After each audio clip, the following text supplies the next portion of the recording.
Up to 100,000 traffickers were plying the trails. Their journeys to and from the border were taking at least a week each way. Some were crossing to the other side of the country and taking much longer. There were bandits lying in wait, and Vietnamese soldiers who extorted bribes. Nevertheless, in the course of a year, 150,000 tons of rice were carried across the land bridge.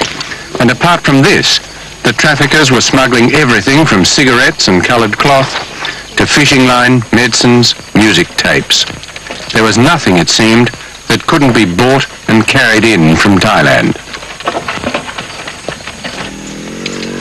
When the traffickers emerged at the other end of their journey, there was only a token checkpoint before they were free to enter the market towns.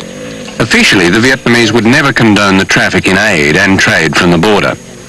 And from time to time, they called a halt by cutting the trails and attacking the border camps. But in general, they turned a blind eye because the black market trade was a lifeline.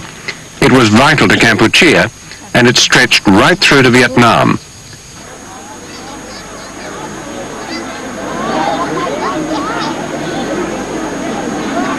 Ironically, Kampuchea had fallen back on capitalism in its crudest form. In this destitute economy, the only productive energy worth speaking of was sparked by profiteering. Compared to the black market, there was little incentive to work in the fields or even to hold a government job. Kampuchea had nothing produced for export, so gold was used as the only way to pay for the goods that came from the border. This was gold that families had hidden during the war and the term of Pol Pot's rule.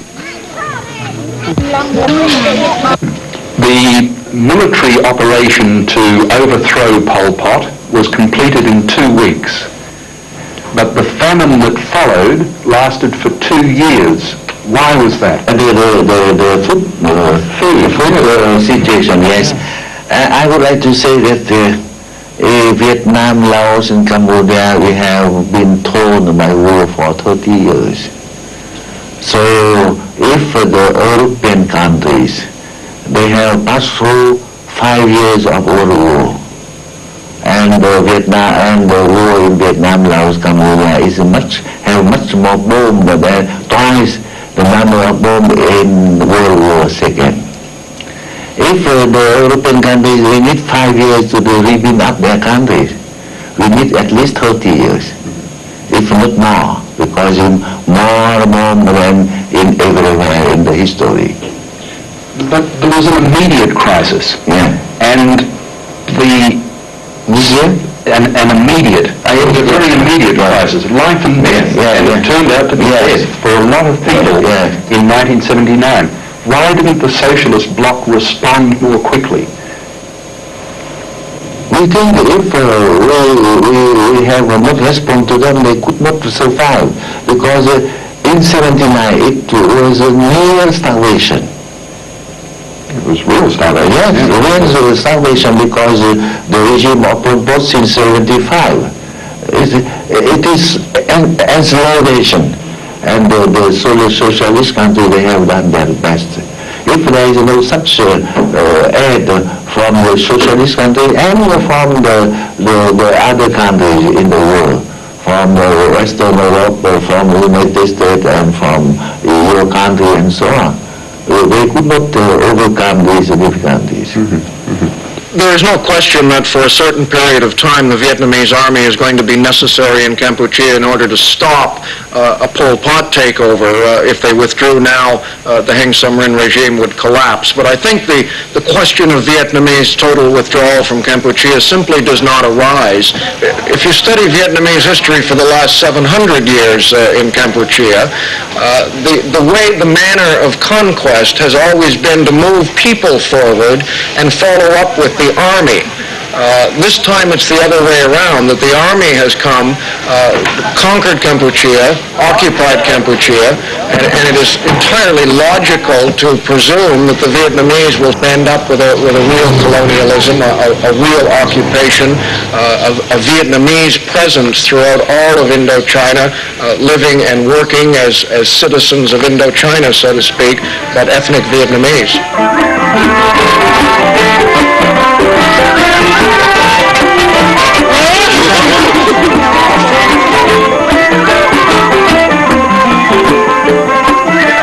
approach of Heng Samrin is really very miserable, because Heng Samrin is a puppet regime. Cambodia is losing her personality as an independent state. Now the Vietnamese, they are trying to impose on Cambodia their way of life, their Vietnamese and Soviet style communism and so on. The Cambodian people cannot be happy about it. And more there are Vietnamese settlers from Vietnam. Our people becomes slaves of Moscow and of Hanoi. The fate of Cambodia will be the same than the fate of South Vietnam. That was South Cambodia.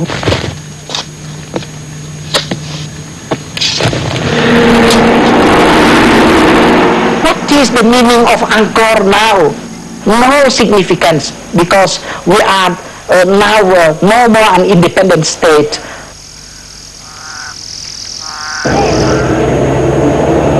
As an army of occupation, the Vietnamese were remarkably liberal at first. They allowed freedom of movement and Buddhist worship, as well as black marketeering. They were at pains to disguise their communism from any reminder of Pol Pot's rule. But that was bound to change. Once the famine receded, the outside world lost interest. But the Vietnamese stayed on, and the longer they stayed, the more they bred resentment. They imposed conscription and forced labor.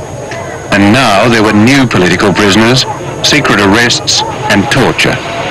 Inevitably, this all added fuel as the war of resistance mounted. Amnesty claims that Kampuchean and Vietnamese personnel have imprisoned and tortured thousands of political opponents.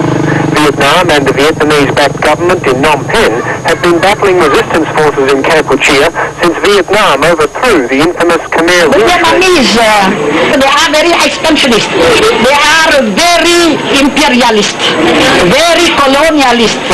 The situation, according to the Vietnamese, in Kampuchea is irreversible. That means that they are determined to stay in Kampuchea.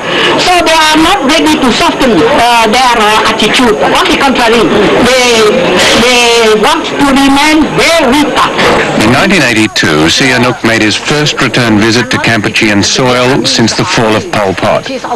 We want peace, but peace without freedom, without liberty, without independence has no significance for us, is unacceptable. Reason why we will not give up fighting. We will go on fighting against the Vietnamese invaders till the day they accept to settle peacefully and in a friendly fashion the issue, the Kampuchean issue, the so-called problem of Kampuchea. More than 3 years before, he'd retired in despair, vowing never to play any part in politics again. But now, in a tour of the border camps, Sihanouk announced his commitment to join a united front of resistance against the foreign control of his country. In this new coalition,